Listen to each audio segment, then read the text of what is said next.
If you're hearing this, well done. You found a way to connect to the internet. Welcome to the QAA Podcast, episode 369, De-Extinction Nightmare, Part 2, Colossal Lies. As always, we are your hosts, Julian Field, Liv Agar, Jack LaRoche, and Travis View. In 2024, Donald Trump found himself talking about California's water policy. That he was discussing water policy wasn't that surprising. As climate change worsens and data centers grow, the state has found its water table increasingly taxed. It wasn't even shocking that Donald Trump interrupted himself during a particularly vitriolic tirade against Biden's admittedly ailing health to complain about a far more insidious foe. What was surprising was that the enemy in question was, in his words, a tiny, tiny fish. You know water? I had a deal for water to come down from the north. They have so much water. They don't do it because they're trying to protect a tiny, tiny little fish that hasn't made it. He's a small fish. I don't know, why would you protect small fish? They're lame. No longer hot. The tiny little fish is the critically endangered Delta smelt, found only in the northeastern part of San Francisco Bay. These fish are indeed tiny, just 2 to 3 inches long, and only live about a year in the wild. This was also not the first time they had found themselves as firmly lodged in Trump's urethra as the worm in RFK Jr.'s brain. In 2016, Trump argued that California could not possibly be experiencing the worst mega drought in 1,200 years because, quote, a certain kind of 3-inch fish was still enjoying protections.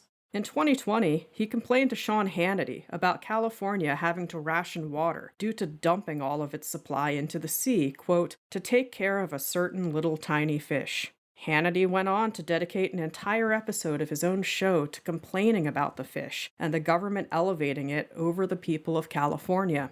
This belief was held so strongly that on January 20th, 2025, Trump announced his, quote, putting people over fish, stopping radical environmentalism to provide water to Southern California presidential action. Sarah Palin also weighed in on the Delta smelt in her own unique voice. Where I come from, a 3-inch fish, we call that bait. There's no need to destroy people's lives over bait. Hydrologic studies show that conserving the Delta smelt is not a zero-sum game. The effect of, as Trump put it, dumping water into the ocean to save this tiny fish does not meaningfully impact the people of California in any way. Why then, if the science shows it to be a non-issue, is this such a strong talking point?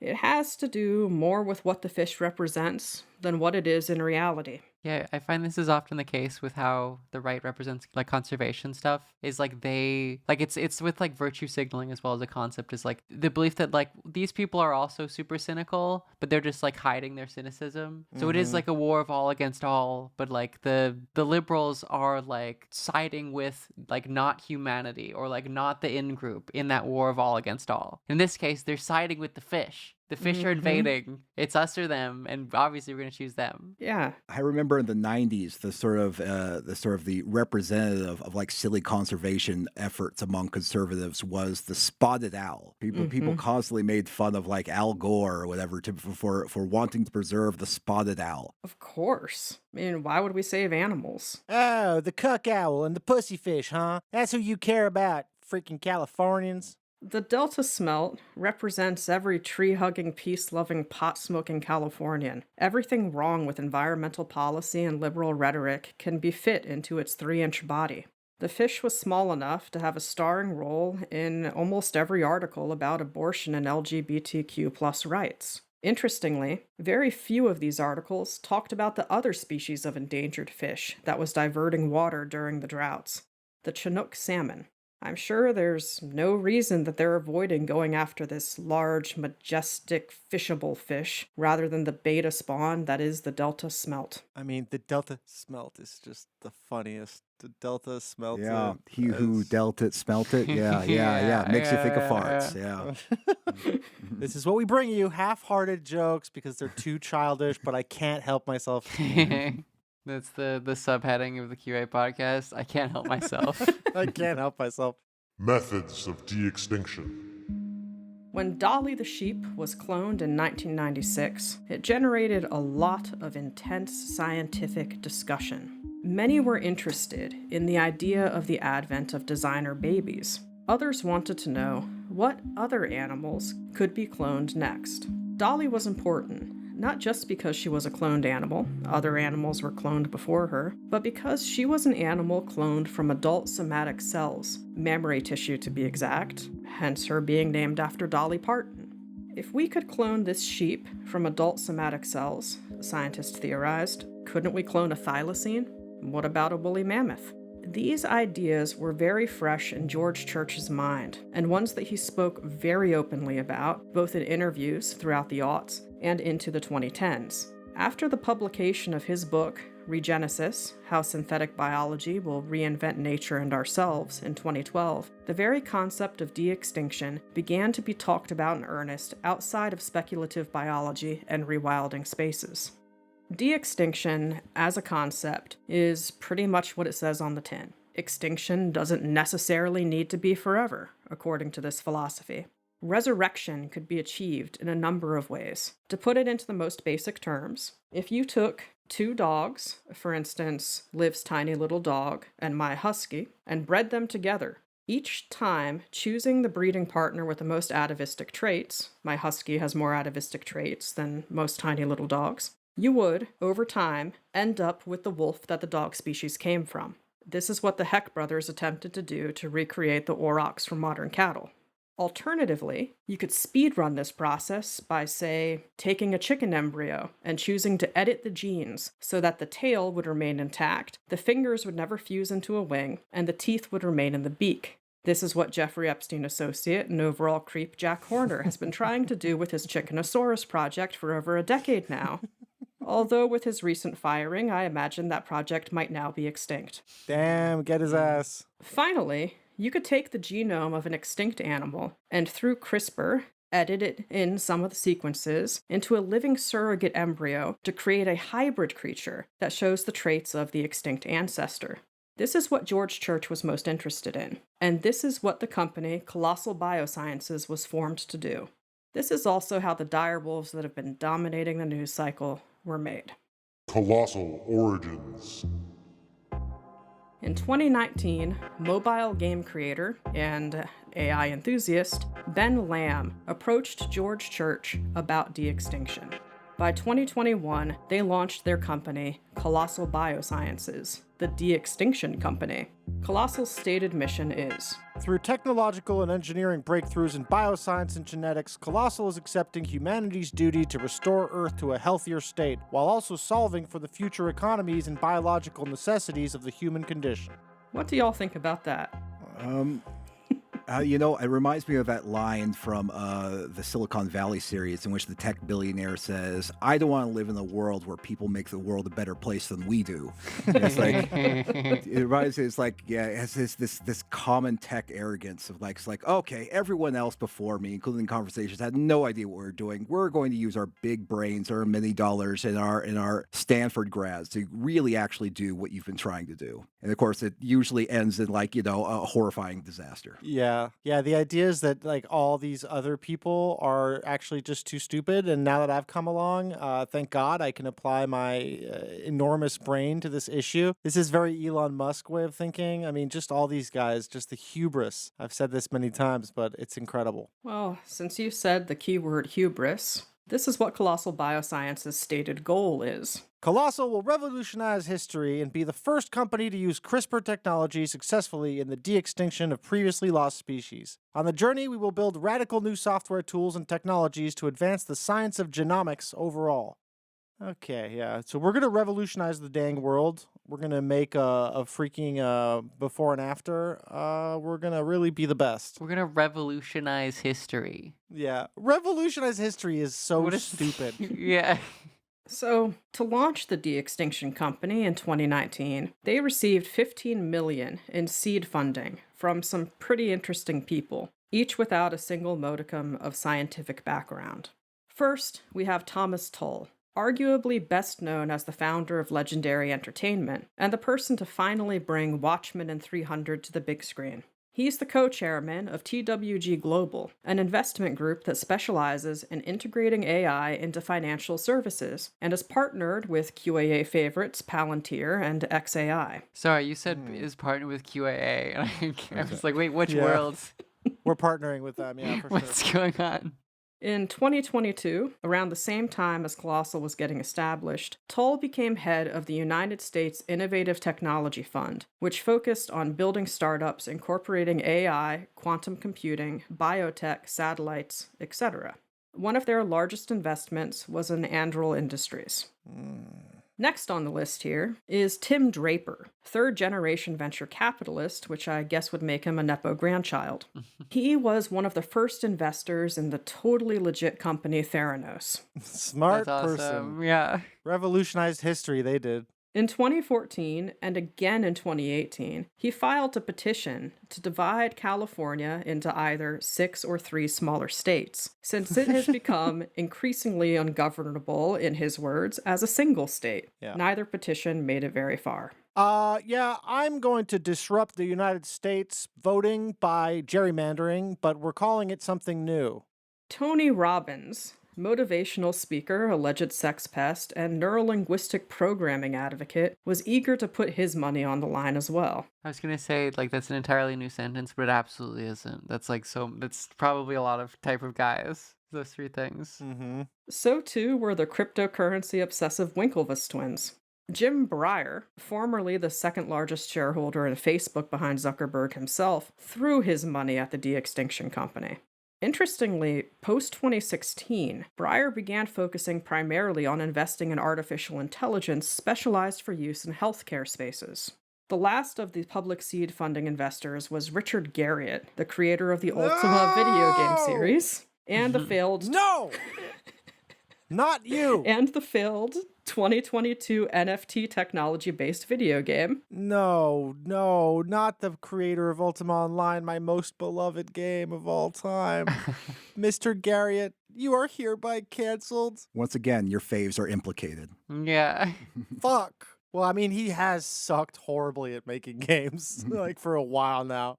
To Julian's dismay, Garriott was also the inspiration behind James Halliday in Ready Player One, and is currently on the advisory board of Colossal BioSciences. Yeah, well, I mean, one of the funniest parts of Ultima Online was when someone exploited a bug to kill Richard Garriott's king character in the middle of a big ceremony. It was amazing. That is pretty great. So maybe we have to do that to him, but in less of a Ultima and less of an online. Although Garriott is an accomplished adventurer, he also is not a scientist.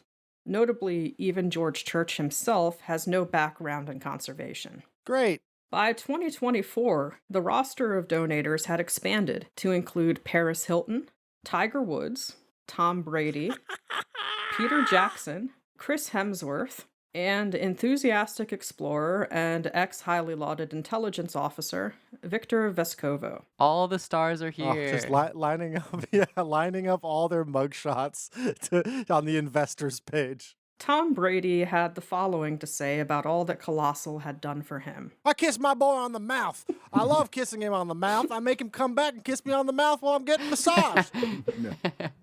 Now, the real quote, I love my animals. They mean the world to me and my family, the former NFL star said. I kiss him on the mouth, too. A few years ago, I worked with Colossal and leveraged their non-invasive cloning technology through a simple blood draw of our family's elderly dog before she passed. Oh. The company, quote, gave my family a second chance with a clone of our beloved dog, Brady continued, adding that he is, quote, excited how Colossal and Viagen's tech together can help both families losing their beloved pets while helping to save endangered species. Viagen sounds kind of like a company that like helps make your dick harder through nanobots. Yeah, the way that he put it, like simple blood draw, makes it sound like it wasn't so simple and maybe Yeah. painful for the poor dying dog. Yeah. It was a simple, totally uneventful blood draw that did not kill our dog and replace it with a Kubrick stare version of our dog. Yeah, specifying non-invasive. It's like no one. Does that imply that Yeah. people usually think you have to like kill an animal to clone them? Yep, Like, yep, we drew that blood not through the asshole, definitely not through the eyeball, and not through the ear. does not require a lobotomy. The dog was fine, although dying. Yeah, it's interesting that the words non-invasive are used because a blood draw is invasive, Yeah. as is the use of a surrogate, which you have to use in Right. order to get a clone. Well, I mean, non-invasive cloning technology. I mean, as opposed to what the hell would invasive cloning technology be anyways? Like we take a part of you and it has to grow the second half? Yeah. Like, yeah, we chop off the back half of the dog and it grows the front half? Yeah. I think invasive cloning is alien. Oh. Yeah, it's the substance. Yeah. No, the alternative is that we liquidate you. We turn you into a goo, and we make a bunch of you from the goo. My beloved dog was liquidated. We put it in a jello mold in the shape of a fucking Labrador. Cloning stuff is always so insane though, because it's like that's not your dog. Like people aren't just like determined by their genetics. You know, like unless you do the Nathan Fielder experiment, Oh, it's God, identical yeah. environment. I was thinking about that. Yeah. So Paris Hilton and Tom Brady are just two of Viagen's customers. This company is one of two in the world, the other's located in South Korea, that leverages the somatic cell cloning technology that was used in creating Dolly the sheep to replicate more than just livestock. Since 2015, according to a recent Vice article, they have cloned more than 1,000 cats and dogs for happy customers. Viagen even says that their cloning has an impressive 80% success rate. So what does it 20% look like? They're real fucked up. I was under the impression that it would have been 100% success rate sort of thing. Yeah. Like, do we have is it like a substance at the end of the movie sort of? Yeah. You know, some of these animals, they're aging incredibly fast and getting depressed and trying to kill everything and everyone around them. It's the last episode of Chernobyl for 20%. $50,000 for a dog or cat, or $85,000 for a horse, with no guarantee of success. This is a lucrative endeavor to be sure, especially since they alone hold the patent for this style of cloning. Yeah. They even assert that it isn't ethically questionable, since each surrogate only goes through 2 pregnancies. Yeah. What happens after the surrogate is retired? Don't worry about it. The FDA last heard comments from the public on animal cloning in 2006, but have done nothing to regulate the industry since hearing those comments. Colossal BioSciences acquired Viagen in 2025. This is one of those things where it's like, where is the like Bush style, like, you know, Christian like paranoia about stem cells? Because you'd think they'd be pretty not fond of this, presumably. I guess the Trump admin is too busy doing evil things. I mean, I guess we'll see that there's an involvement, I guess, is the twist there. But you would you'll think see. that type of Christian evangelical would not be especially fond of the concept of cloning. I mean, you would think. Yeah. You would think a lot of things about these incredibly inconsistent ghouls. Yeah. Marketing is not an art form. If you know the name Colossal BioSciences, it's likely because you've been exposed to their frankly excellent marketing. Run wild and free through fields and forests, on the hunt in the cold and darkness. Stalk your prey, find a way to feed the pain of a hunger deep inside you, a feeling that guides you, claws are still, go for the kill, power and will, spirit of fire. Happy birthday, Gaia Wolf, a chance to live, my friend.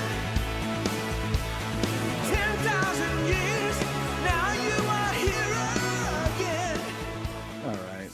Yeah. It's just, I do just love it just displaying something that's like obviously not a direwolf. Yeah. Like obviously not what a direwolf looked like.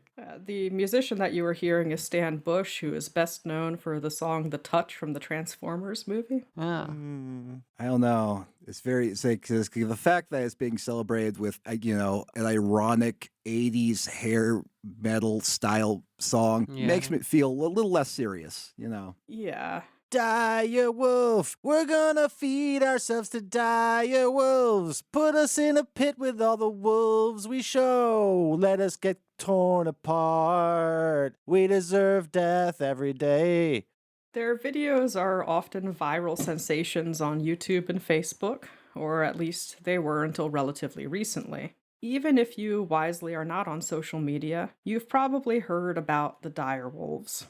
Time magazine's cover on April 7th, 2025, announced their triumphant return. Extinct, crossed out. This is Remus. He's a direwolf, the first to exist in over 10,000 years. Endangered species could be changed forever. By Jeffrey Kluger. I will admit, I saw this like briefly when it happened, and I was like, cool. Like, it got me. Cool, I'm gonna ride one into battle when my Serbian ancestors finally take over all of that region. Exactly. That was exactly what I thought. In exactly that voice. How did you know that that's my internal monologue? Yeah, I don't know. Well, you did say once that you walk around your apartment being like, I'm a fucking chud. I'm a fat fucking chud.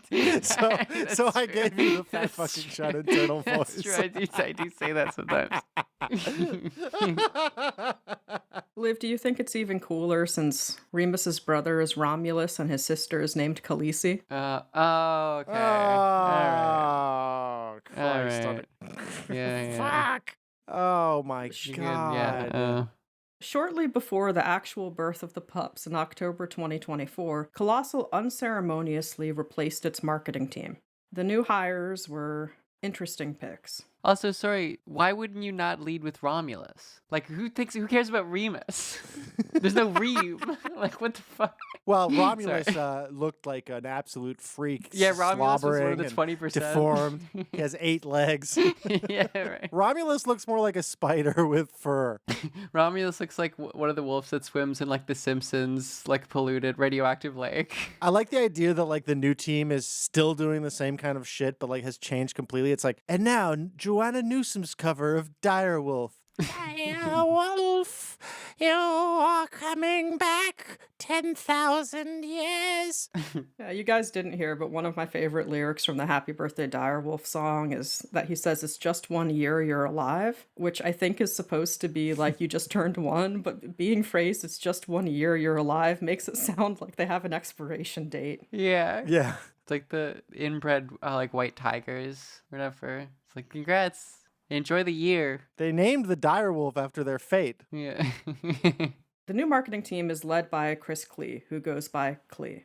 Klee was formerly employed by Ben Lamm's previous startup, Hypergiant, a military-affiliated company that specializes in AI decision-making software for space, defense, and critical infrastructure sectors. Wow, so like, this is sponsored by the guy who built the Iron Dome. The new chief marketing officer was Emily Castell, whose previous credits include Legendary Entertainment, as well as her own marketing company. She famously spearheaded global marketing campaigns for J.J. Abrams' 2013 Star Trek movie, and developed the MonsterVerse franchise mythology for the current Godzilla and Kong franchises. Michael Dougherty, regrettably, is also part of this esteemed team.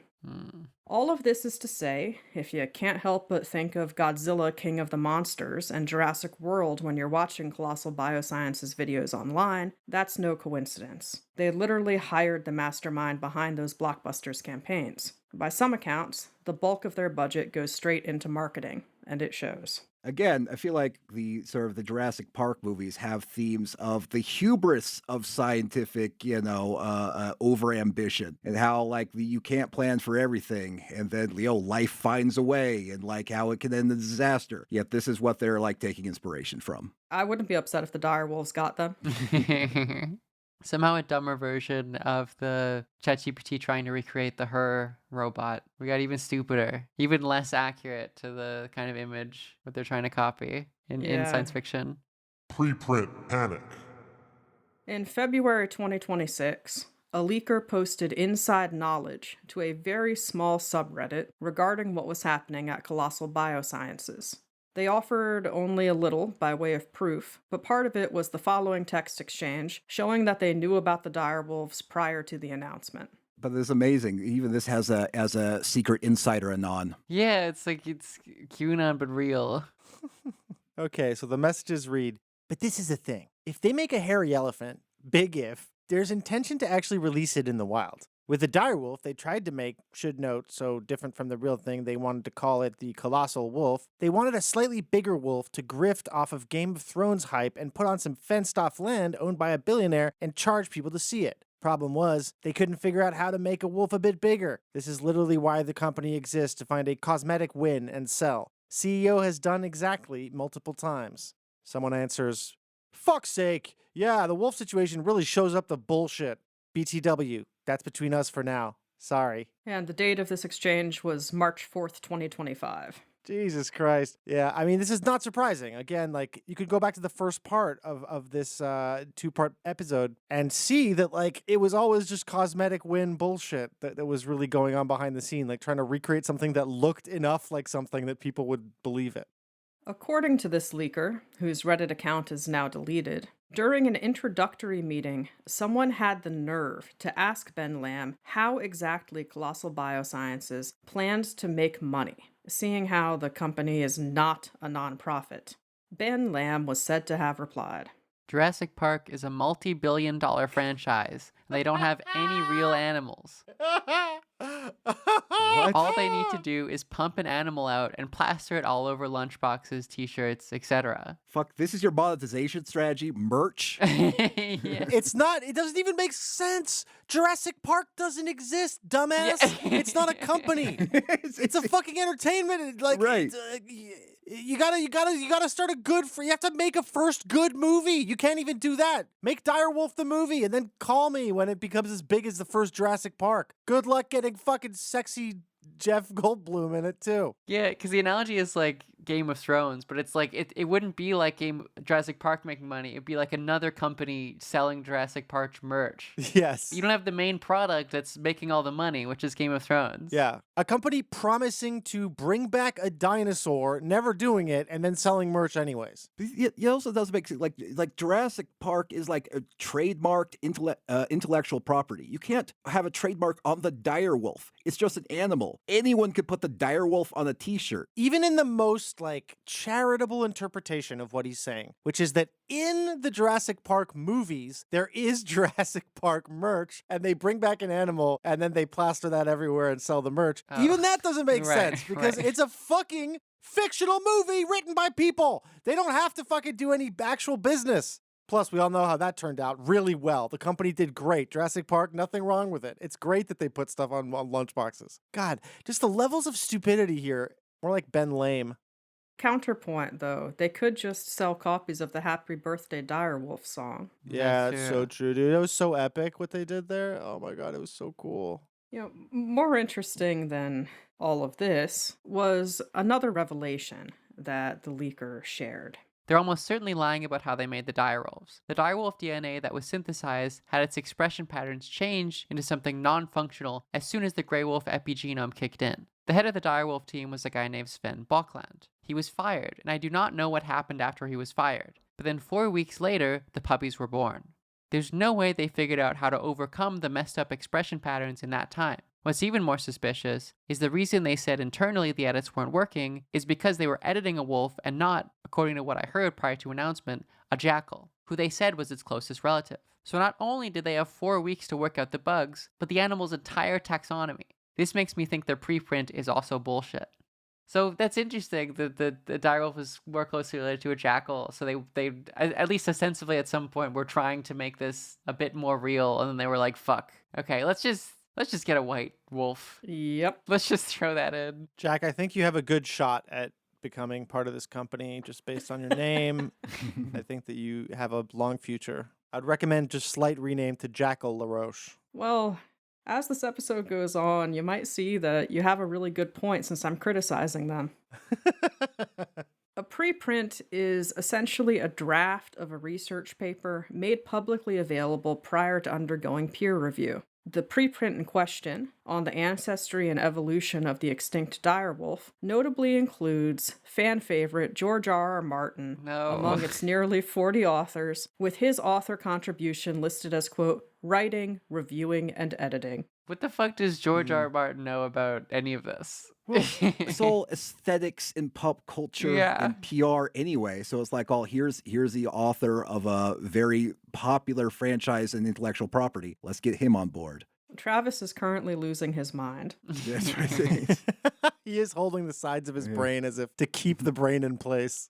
In 2021, a study done by Nature revealed that the direwolf occupied their own lineage in the canid family tree, separate from wolves, jackals, African wild dogs, and coyotes. This study was long contested by Colossal, as they claimed that their own DNA analysis of 2 additional direwolf skulls revealed that the gray wolf was the closest living relative to the direwolf, and vice versa. Actually, I did my own study, and it turns out that they're genetically identical to the gray wolf. It's exactly the same. They're literally disrupting science. They're literally disrupting in the negative sense. So why else would the gray wolf and not a jackal be chosen as the surrogate for the direwolf? Interestingly, the preprint did not support these claims. Yeah. Science covered the publication of the preprint, and Colossal offered the following explanation.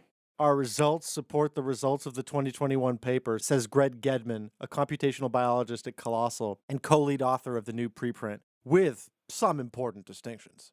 The original study found, for example, that direwolves diverged from other wolf-life canids nearly 6 million years ago. The new data places the split more recently, with direwolves, gray wolves, jackals, and dogs sharing a common ancestor roughly 4.5 million years ago.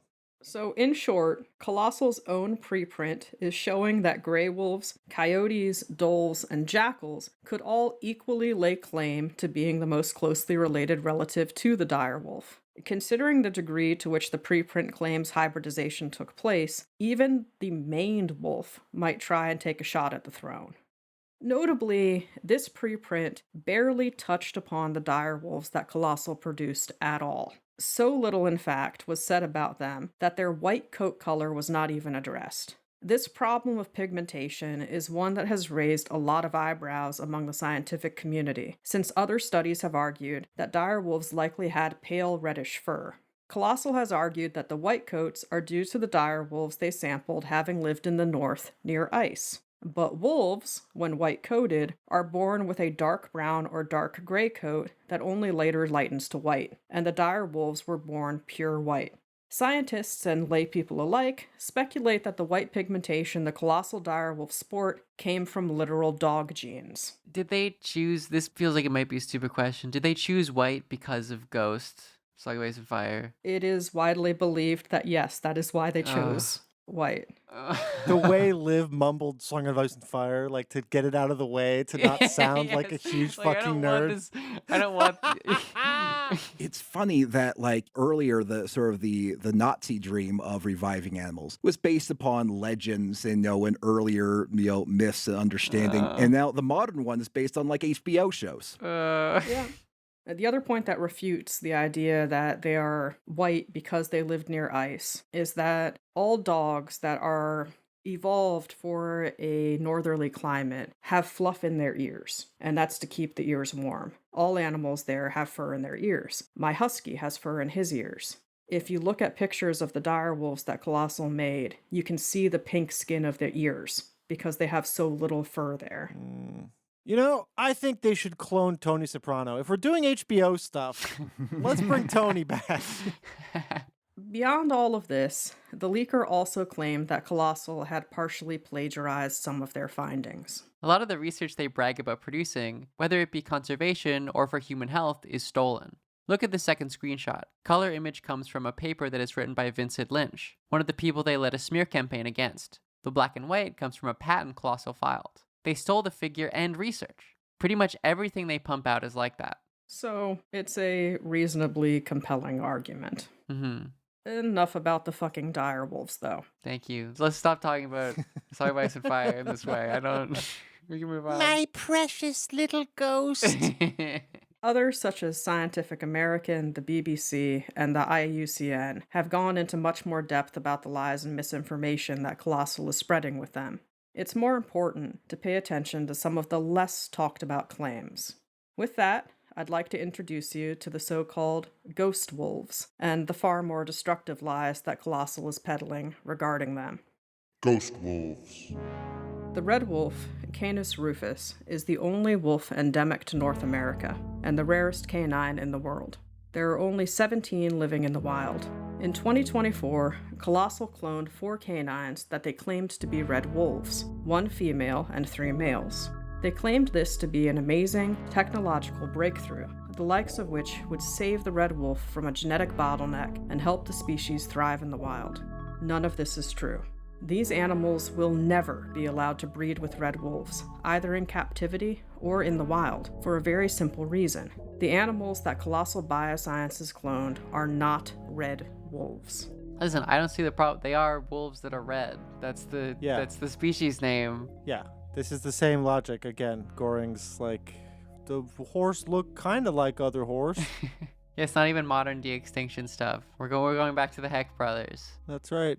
The red wolf's historic range stretched from as far as New Jersey down across the bulk of Texas and Oklahoma. Now, the only remaining population of red wolves is a closely monitored one in Alligator River National Wildlife Refuge in North Carolina, and as of 2025 consists of 16 named individuals.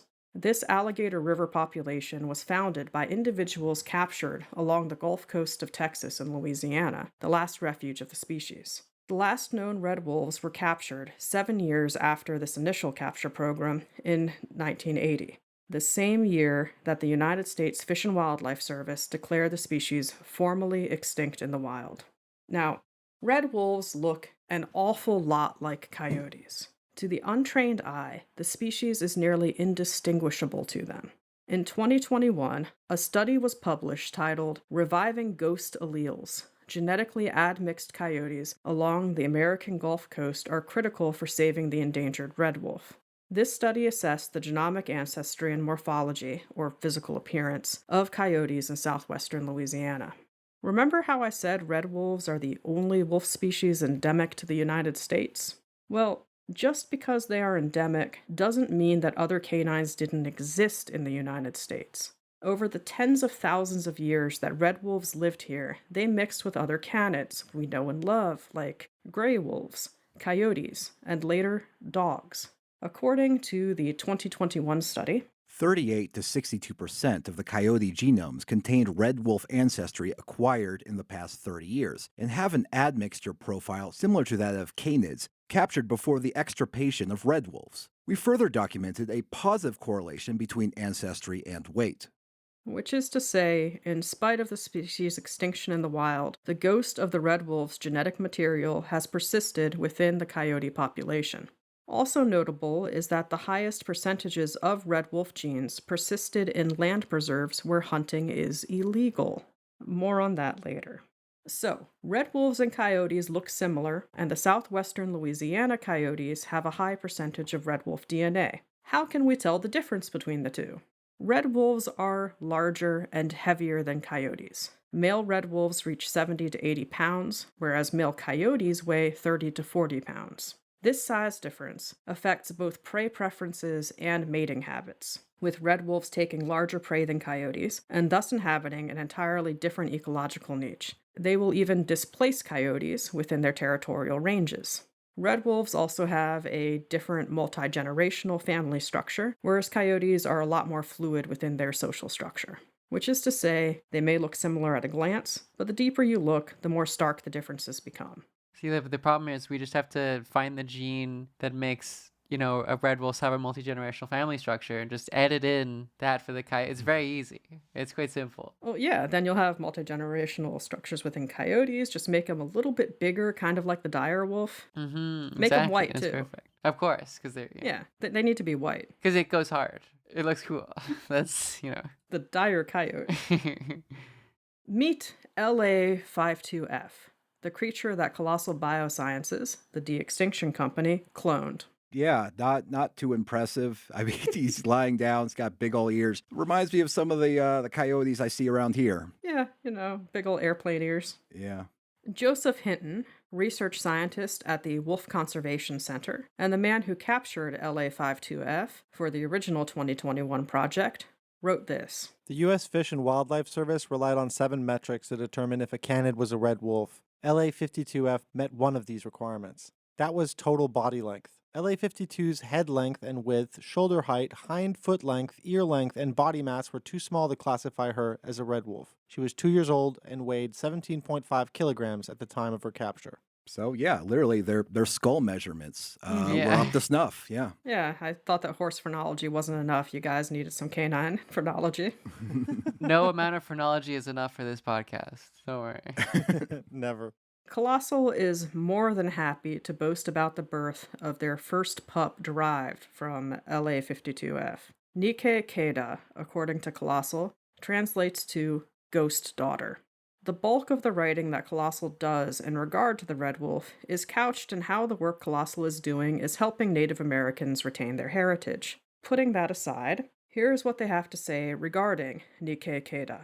This pup is the cloned product of a ghost wolf female from Cameron Parish, Louisiana, selected based on her high red wolf and ghost genetic content, 70.8%, and 610 ghost alleles, the maximum recorded to date. Her cells were collected when she was captured and collared at 2 years old, weighing 17.5 kilograms, and within the red wolf morphospace, hind foot length equal 22 centimeters. See figure below. The 17.5 kilogram weight and the hind foot length of 22 centimeters are both below the accepted range for an animal to be considered a red wolf. Great, so just we're wrong and we're so confident. Awesome. Colossal, along with science and conservation influencers such as Hank Green, Forrest Galante, and Coyote Peterson, have all used this so-called ghost wolf, LA52F, and the clones from her, and a few other Gulf Coast canids, as evidence that genetic rescue is the only way to save the genetic diversity of the remaining Alligator River red wolves, who are going extinct due to inbreeding. Except inbreeding and lack of genetic diversity was never the problem for these animals. Remember how more red wolf DNA was present in the Gulf Coast canids and land preserves where hunting was illegal? Joseph Hinton says this. The leading threat to red wolf survival is human-caused mortality, vehicle collisions, and shooting deaths. Cloning and other biotechnology cannot protect red wolves from cars or bullets, nor do they increase human empathy for red wolves. They reproduce naturally in captivity and in the wild. We don't need to clone them. It is limited captive space that prevents the population from increasing and improving genetic diversity. Resolving this requires a community to care for these animals, and the Wolf Conservation Center works to identify new partners to join the red wolf community. The cloned quote-unquote red wolves are not red wolves. They were derived from coyotes captured in southwest Louisiana for the Gulf Coast Canid Project. I know these were coyotes because I served as field supervisor and captured 44 coyotes for the project during 2021 to 2022. Several of the coyotes that I captured in 2022 may have served as donors for cloning. I also continue to conduct field research in the region independent of that group. I have yet to capture anything that approaches a red wolf from that area. Regardless, we need to focus on our wild and captive red wolf populations. We now know that at least one of the coyotes that he captured did serve as a donor for the cloning, LA52F. Colossal BioSciences is actively harming red wolf conservation efforts by spreading misinformation about the species. Stock options and stolen ideas. One of the most interesting advances made in the realm of de-extinction started with the birth of Elizabeth Ann, a black-footed ferret, in 2020.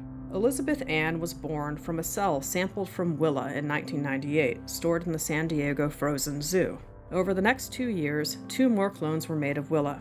By 2025, these 3 clones had produced multiple litters, helping 15 new ferrets enter the breeding population of this critically endangered species.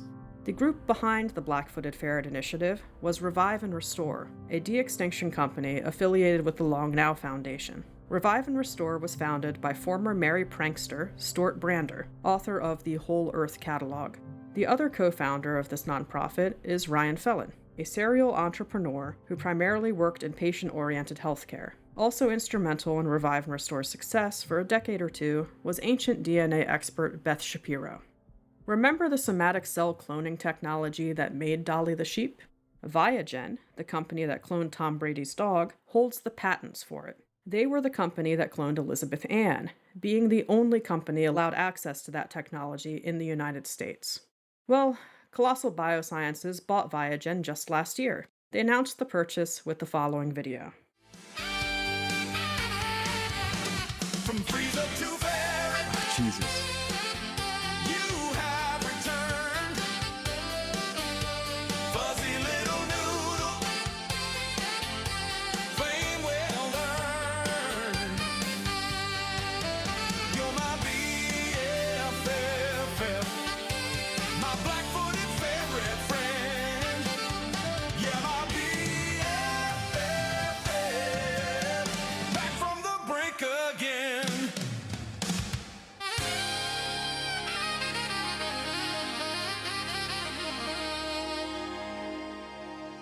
I thoroughly blame millennials for all of this now. I think it's all millennials' fault. The only thing they're missing Yeah. is like the Red Wolf Conservation making a post about like it's a cute hecking pupper and the pupper is red and there's more of them now. Yeah, this is our L. Yeah, absolutely. Any big thoughts about the content of that video?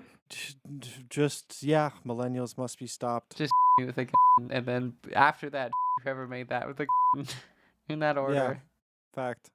Colossal really enjoys mentioning the black-footed ferrets a lot, but they always attribute the success of the project to Viagen, not to Revive and Restore, the company that actually spearheaded the project. And San Diego's Frozen Zoo, which has been freezing samples since 1975, well, Colossal is starting a biovault in Dubai and framing it as if this has never been done before, naturally. Oh, and Dubai, sure. Let's in Dubai. Where else were we digging the biovault?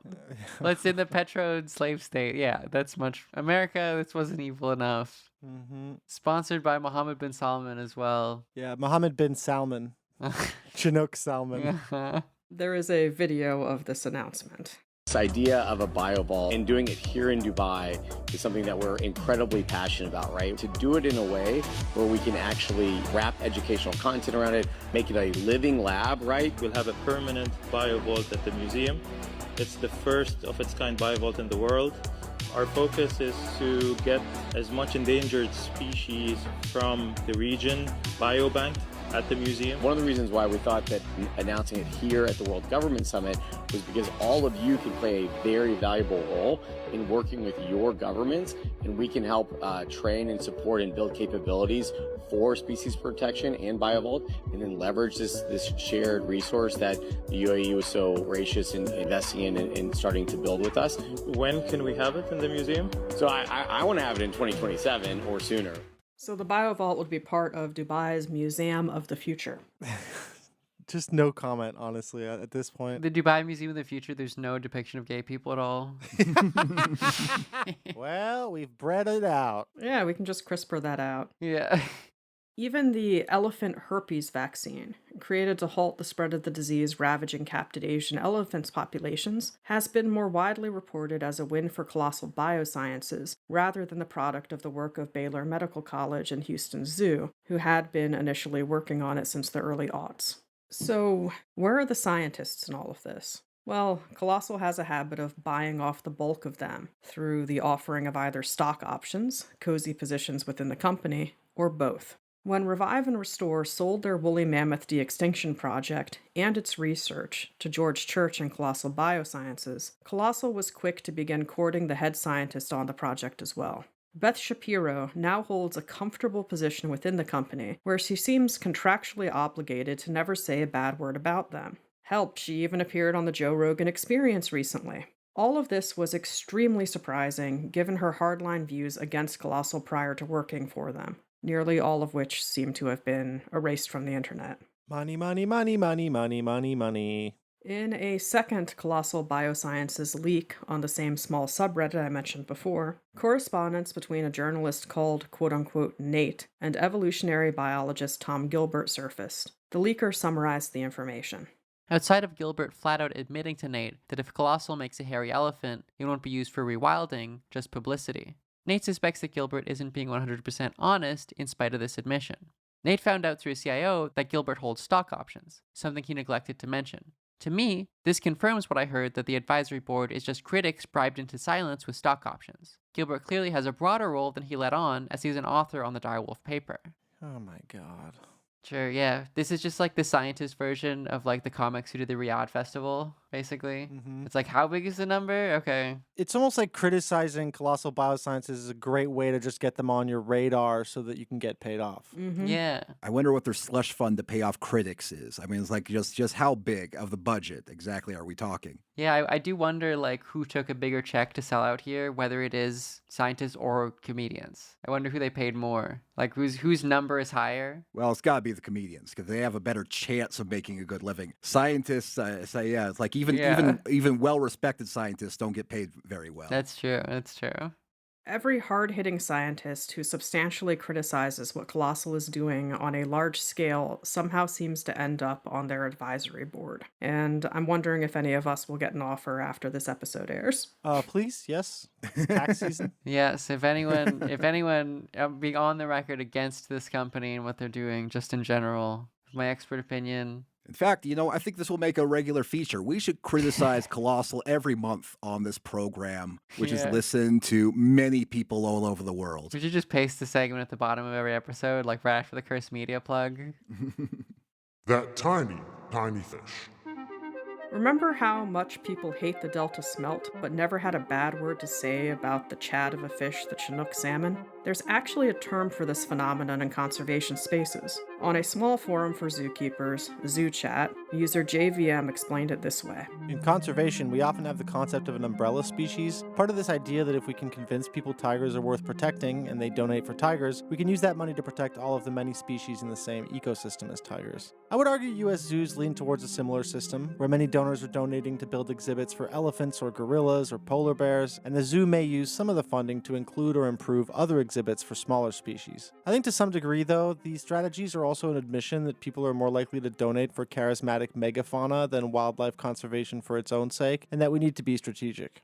It would be great if that was what Colossal BioSciences was doing. Woolly mammoths and direwolves are an easy way to generate a lot of fundraising after all, and some of that funding would then get diverted towards conservation for still living species, such as increasing red wolf diversity, or finding a vaccine for HIV in elephants. Unfortunately, the ghost wolf debacle has demonstrated that this is not the case, and likewise, the elephant vaccine was simply a project that Colossal poured money into, rather than contributing to meaningfully themselves. Plus, Colossal's track record with elephants is not something that is supporting ethical conservation. The leaker continued in the second leak. If they had been telling the truth about prepping an elephant for being a surrogate, as opposed to the artificial womb they've been hyping up, then they will be risking likely death and guaranteed immense suffering for the female elephant that will probably not carry the fake baby mammoth to term. To me, this suggests they are planning to get sold soonish. I really hope I'm not wrong. What is also concerning about this is Nate found out Colossal has retrieved elephant materials from a guy named Charles Gray at a place called African Lion Safari. This park is widely regarded as one of the worst in terms of animal abuse, especially elephants. So if there was anywhere they could go for this, ethics be damned, this is it. Then again, Herd Mammoth team was fired for a lack of results. So fingers crossed the impregnation is just another lie. So we're getting a sneak peek into maybe the 20% of failures on these clonings, a little bit what they look like. Yeah, horrifying deaths in birth. Just stabbed by a mammoth tusk. The link provided included a breakdown of the litany of animal abuses documented at Canada's original safari adventure, African Lion Safari, including the use of bull hooks to control the elephants, in spite of them being banned in the United States in 2023, and most zoos in Canada no longer using them. I don't like that implies that they could if they wanted to. I'm sure that's what that means. It is what it means. They have not yet been banned in Canada. Yeah. Even among zookeepers, African Lion Safari has a terrible reputation, with multiple trainers having been attacked by elephants who were never then removed from the herd. Even one was killed.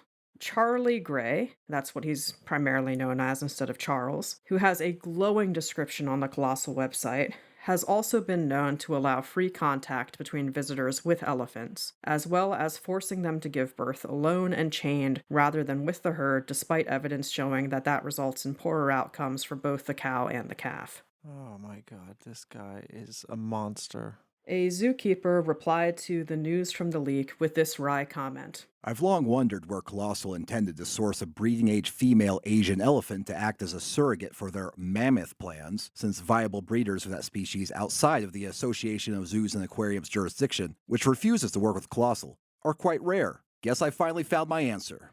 Ugh. I think that really sums up how zookeepers feel about Charlie Gray. Now, skirting the AZA's jurisdiction might be a little bit easier when you have friends in high places. Remember all of that initial seed funding from various AI-oriented venture capitalists? The earliest donor, who gave $100,000 directly to George Church himself, was none other than Palantir founder and end times obsessive Peter Thiel. He was like, this money is going to be used towards facilitating some form of suffering, right? Like, you can guarantee that. We can't. Yeah. I mean, of course, he was like, yes.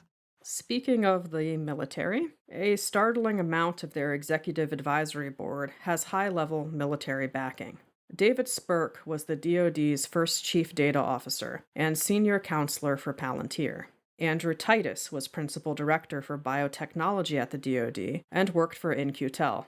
Rear Admiral Hugh W. Howard III was commander of the Naval Special Warfare Command and former director of operations for the National Geospatial Intelligence Agency and director for counterterrorism policy in the Office of the Secretary of Defense. Victor Vescovo, an early investor I mentioned before, spent 20 years supporting, quote, counterterrorism efforts overseas. Finally, Laura Nausberger was Chief Information Officer for the Department of the Air Force, which includes the Air Force as well as Space Force. Well, good. Mammoths in space! A new video making it seem like millennials need to be culled. To add to all of this, their quote-unquote sustainability expert is McKinsey & Company, who are deeply in bed with the biggest polluters on the planet, including Exxon and BP. Nasty. They even had to shell out $600 million for their role in the opioid crisis. Yeah, it really just seems like the main appeal here is like, can we do the horrifying science fiction stuff in real life? Like, if we can do that, okay, awesome. Yeah, no, I'll spend money. If we can fundamentally try to alter nature in a way that, like, we don't think about the consequences before we do it, then yes, absolutely. I'm happy to dominate nature and control it, possibly for my own gain in the future. In-Q-Tel, in case you don't know, is an extension of the CIA. They pour funds into tech companies to keep abreast of the latest scientific findings, and reportedly sit in on every Colossal BioSciences board meeting. They also lavished Colossal BioSciences with around $460 million, stating that, quote, it's less about the mammoths and more about the technology. Well, there you go. Yeah. Why aren't people asking more questions about this? Questions like, what are these people's addresses? So that I can give them a visit. That's good. Yeah. Definitely threaten the CIA. You're going to be fine, Liv. They can't reach Canada. No, it's fine. It's fine. Don't worry about it. Uh-huh. I mean, if you think about the people who are involved here, it's pretty disturbing considering the deep focus on genes that Maha has as well. And the fact that so many of these people are data brokers. Yeah. It's about purity.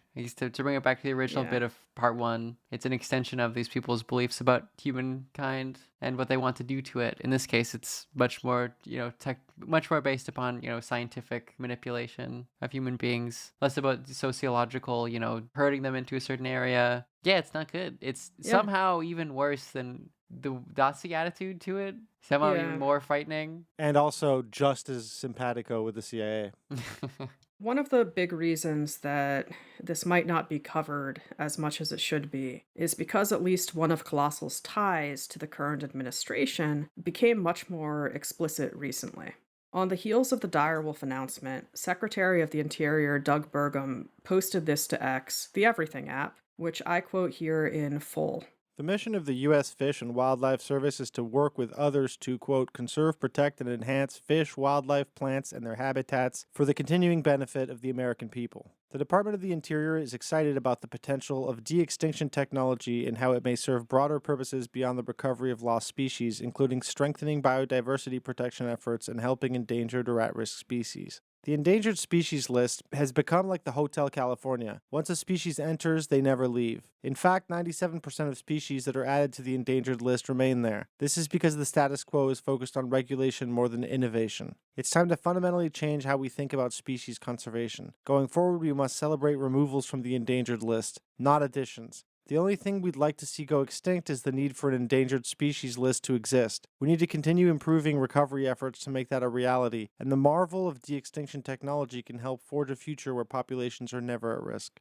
I'm pretty sure no one celebrated the addition of a species to the list. I had a party when the wolves went back on it. Fuck them. Yeah.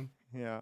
And continuing, since the dawn of our nation, it has been innovation, not regulation, that has spawned American greatness. Wrong! The revival of the direwolf heralds the advent of a thrilling new era of scientific wonder, showcasing how the concept of de-extinction can serve as a bedrock for modern species conservation. Also wrong. The direwolf revival carries profound cultural significance as it embodies strength and courage that is deeply encoded within the DNA of American identity and tribal heritage. What the fuck? Holy shit. Yeah. Breakthroughs of this nature will inspire leading minds and future generations of innovators to chase the impossible, capture it, and unleash its potential. Okay, so, yeah. Capture, maybe kill. Exclamation point. The Department of the Interior looks forward to a vibrant future full of innovation that advances core missions such as wildlife conservation. Yeah, such as. Holy shit, does this suck. Burgum, well, I won't say what I'd like to do to Doug Burgum. Give him a hug and kiss. That's what Julian was going to say. Kiss on the cheek, a hug on the butt. I mean, I think that you can say you want to feed him to the dire wolves. Yeah. Haha. I can say that I agree with you. I can't believe the fact that tribal heritage got pulled out again in this shit. That's insane. Yeah, Jesus Christ. Wheeling that out. Yeah. Wheeling that out is like, yeah, like Chuck Norris pretending to be part Cherokee. It's just a fucking adding insult to injury. This starry-eyed support of Colossal BioSciences and Ben Lamm and deep distaste for the Endangered Species Act did not come out of nowhere. 2 years prior, when Doug Burgum was the governor of North Dakota, he awarded Colossal BioSciences a $3 million equity investment. In fact, he was seen on multiple occasions hobnobbing with Ben Lamm at black tie events, and one of Burgum's cabinet members has even gone on to join Colossal in an unpaid advisory role. Public Domain acquired a series of emails between Lamm and Burgum's Commerce Commissioner Josh Teagan from March 2023, leading up to the acquisition of the equity investment, in which Ben Lamm misspells the species of extinct bison that they were previously investigating de-extincting. Public Domain wrote this on the matter. At the time that North Dakota partnered with Colossal, Lamm told the Forum newspaper that the company was attracted to the state because of its business-friendly environment, that it was exploring building a laboratory there. Quote, "Thank you to Josh Teagan and the North Dakota Department of Commerce for taking an interest in our work as we expand our footprint to the northern region. Our woolies, will certainly appreciate the cooler climate," unquote, Colossal wrote in a LinkedIn post about the Forum article, referring to its ongoing effort to bring back the woolly mammoth. After leaving state government, Teagan took a role as an unpaid advisor to Colossal. Aurelia Skipwith-Giacometto, who served as a director of the U.S. Fish and Wildlife Service during the first Trump administration, is listed on Colossal's website as a member of the company's Conservation Advisory Board. It's great. Sure. Yeah, I mean, yeah, it's really bad. There is no future for humanity in which the United States exists. Yeah. Yeah, I mean, these people's image of what conservation means, which is like cutting, funding to, national parks, pollution, destruction, Supreme Court, things that just allow you to throw whatever you want into rivers whenever you feel like it. And it's like, well, we're compensated by that for funding an evil corporation that is going to do gene splicing to make, Chinook salmon have pure genetics, pure Aryan genes. Like that compensates for it. Replace NASA with SpaceX. Replace everything that's good with a private company that does the opposite of what it's supposed to. Mm-hmm. The initial email exchange was only the beginning. Following it have been virtual meetings, gift basket exchanges, and joint dinners at the Explorers Club. Colossal spokespeople have protested and said that these meetings are perfectly normal business behavior, which is understandable. Still, the frequency of these meetings and close camaraderie shown between Lamm and Burgum should give the public a bit of pause. Consider how strongly Burgum has praised Colossal throughout his time in D.C. and how this advocacy for Colossal coincides with his goal of neutering the Endangered Species Act. The following are 2 quotes from an all-hands meeting that he held. There are now direwolves that are now living for real that were created through the same kind of technology with DNA and CRISPR, Burgum said in his speech. If we're going to be in anguish about losing a species, then now we have an opportunity to bring them back. I mean, pick your favorite species and call up Colossal, and instead of raising money to get animals on the endangered species list, let's figure out a way to get them off. And this is one tool. I think we have to think about that as an innovation opportunity to transform the way we've been thinking about it for the past 50 years, and the possibility to bring back species, he added. You want carrier pigeons? Let's bring them back. You want dodos? Bring them back. So this is the fantasy that, like, in order to preserve the continued existence of a species doesn't involve actually caring for their environment, figuring out a way to sustainably coexist with the animals on Earth. Instead, like, just fuck all that. Don't do any sort of, like, federally protected measures to ensure that they continue to survive alongside of us. Instead, just let them go extinct, call up Colossal, and they'll make a new one. It's like, it's like they go extinct, they come back. Well, it's all the same. So, like, all this stuff about, like, federal protection, that's not necessary. Yeah, instead of these damn, alarm bells going off, we could start a publicly traded Ponzi scheme. People might wish to categorize this as just talk. Sweeping cuts, however, have already been made to Fish and Wildlife staff. NOAA has long been hobbled. Burgum has developed a strategic plan that cites, quote, species delisted from endangered list as a literal benchmark for Trump over the next 4 years. All of this is happening with regular meetings still occurring between Burgum and Colossal representatives, mostly Lamm. So just fucking juke the stats if it looks bad. Colossal recently added a picture of Burgum and a snippet of his statement about how it is, quote, innovation, not regulation, that has spawned American greatness, and, quote, the concept of de-extinction can serve as a bedrock for modern species conservation. Listen, whoever said bedrock had to be rock or in the bed? It could be squishy, and it could be, above sea level. In late April of 2025, the Trump administration moved to redefine the definition of harm within the Endangered Species Act as a first move towards dismantling it entirely.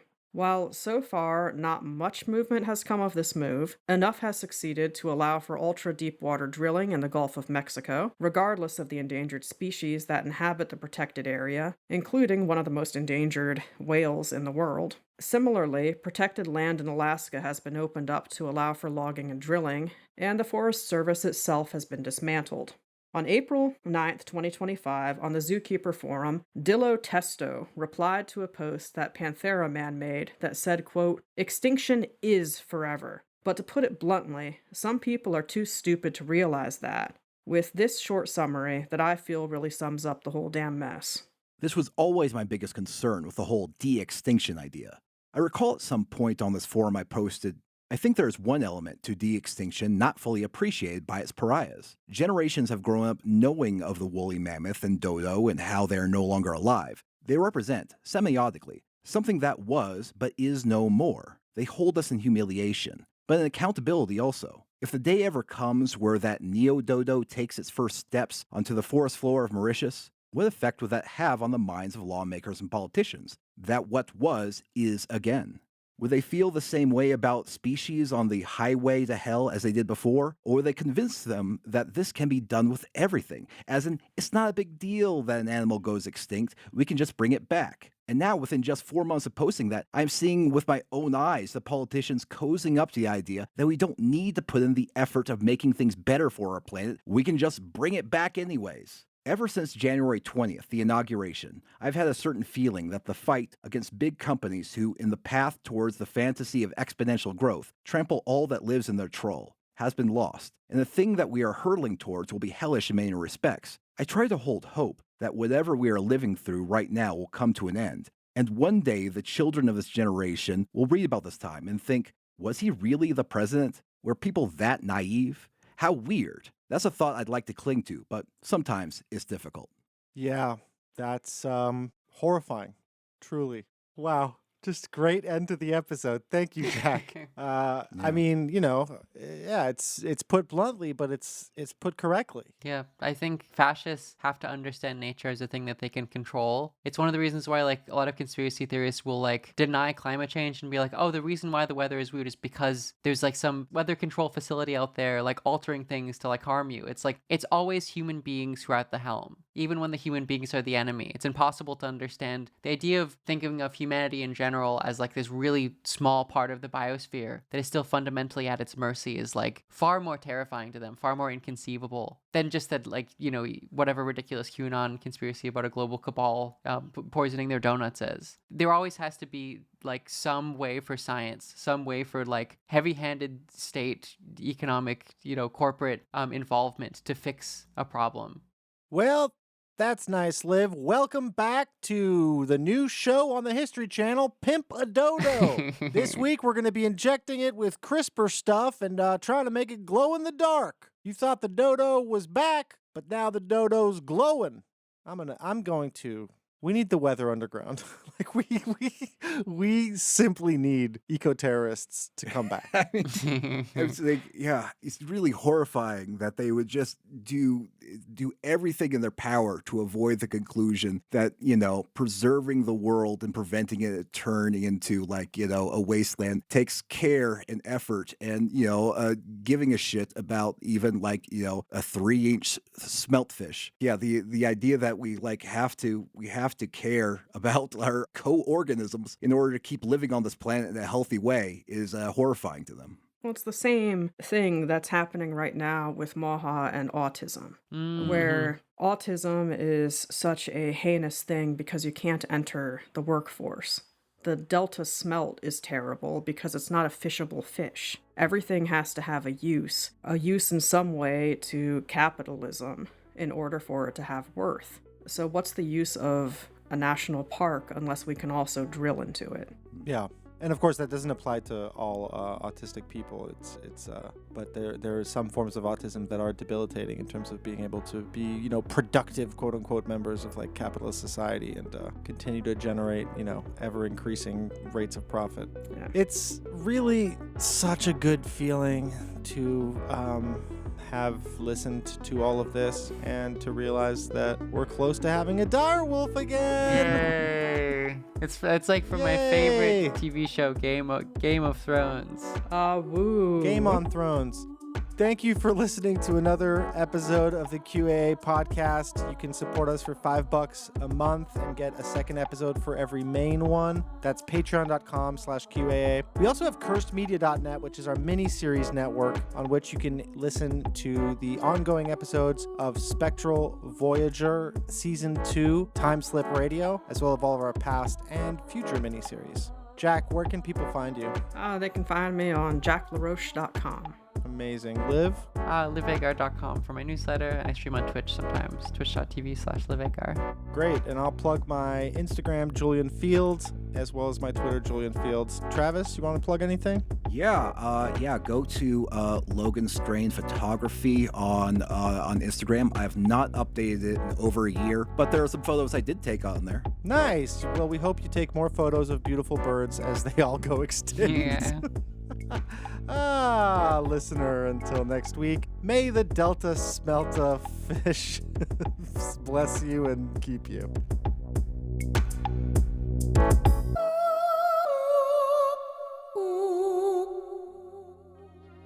Hey everyone, it's your Inner Earth correspondent Brad, coming to you from the Time Cave. My new documentary, Gimmie Truth, co-directed with Simon Ennis, is world premiering in Toronto this Friday, the 25th at 7:30 p.m. and Saturday, the 26th at 2:30 p.m. as part of the Hot Docs Film Festival. I've been working on this film for as long as I've been a part of the pod, and you'll definitely recognize a few of our subjects from past episodes. So if you're in the city, please join us. We'd love to get melted with you in person. We have auto-queued content based on your preferences. But before they can bring a woolly mammoth back to life, first they mix its DNA with that of a mouse and created a woolly mouse. In just a few years, Colossal will use this same technology to bring the woolly mammoth back from extinction. All right, crazy question. Can I touch it? Yes, you will be the first person ever outside of our animal operations team to touch the woolly mice. Like, I actually have never even pet the woolly mice. I'm literally going to hold an animal that until recently never existed in history. This is Dale. Dale is so soft. I now have woolly mammoth DNA. Anyone want to buy it? No. Someone wash his hands, please. Colossal has spent over $400 million not just bringing back animals, but also saving them from extinction. We have over 1,000 species already in this biovault alone. There are over 1,000 species in here that could one day go endangered, and you're just holding on to their DNA in case you need to